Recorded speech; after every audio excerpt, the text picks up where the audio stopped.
See you. Receive it. Yeah. Thank you.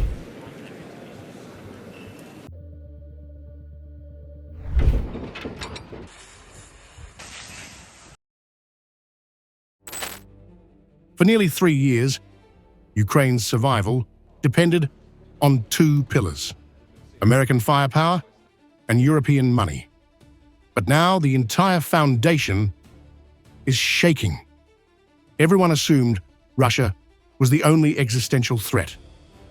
Everyone said Trump's return could kill Ukraine's chances. But reality is darker. It's Europe, the camp that promised whatever it takes, that is quietly choking Kiev's lifeline. A fresh report from the Kiel Institute for the World Economy exposes the massive gap between Europe's war speeches and its actual war spending. Everyone wants Ukraine to fight Russia, but nobody wants to foot the bill. The numbers are brutal. Europe is failing Ukraine, and that failure may already be rewriting the war.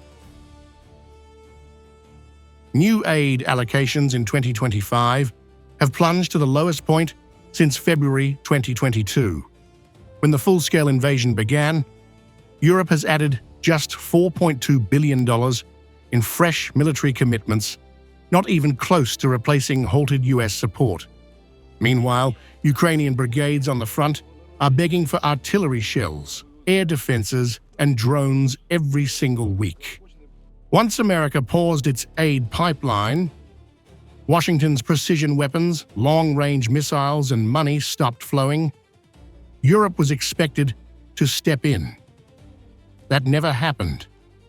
Kiel's data shows a dangerous collapse in European urgency. 2025 began with optimism. Europe hit record-high support levels in the first half. The political message was, "We will not let Ukraine fall." But by summer, aid levels crashed. September, October, still shrinking. Even NATO's newly announced multi-year support plan has not translated into real supply.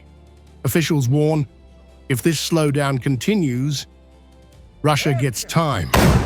Time to regroup, to outproduce, to retake ground.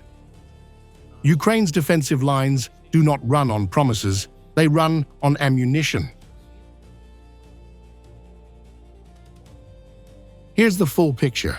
Between 2022 to 2024, the world, led by the US, allocated $41.6 billion per year on average. This year, only $32.5 billion so far.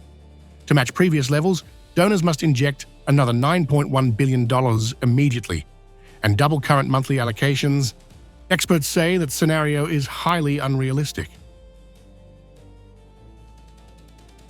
Bottom line, if Europe continues this sluggish pace, 2025 will be Ukraine's weakest financial lifeline since Russia's full-scale war began, and weaker aid means weaker resistance on the battlefield.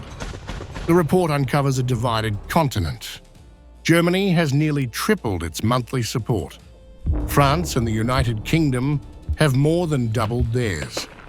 Yet, when measured relative to GDP, even the big three are well behind the smaller Nordic nations. Denmark, Norway, Finland, and Sweden continue to lead Europe in burden-sharing fairness. The reality is awkward.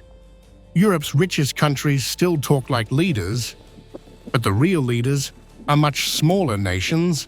Then come the laggards. Italy has cut its already low aid by 15%. Spain has pledged zero new military assistance in all of 2025. This isn't hesitation, it's abandonment. Every euro missing widens the hole left by Washington, a hole Ukraine cannot climb out of alone. The Kiel report delivers a wake-up call for NATO. It's not Trump who's sinking Ukraine. It's Europe's broken promises. And a failing West means a winning Kremlin on the battlefield and at the negotiating table.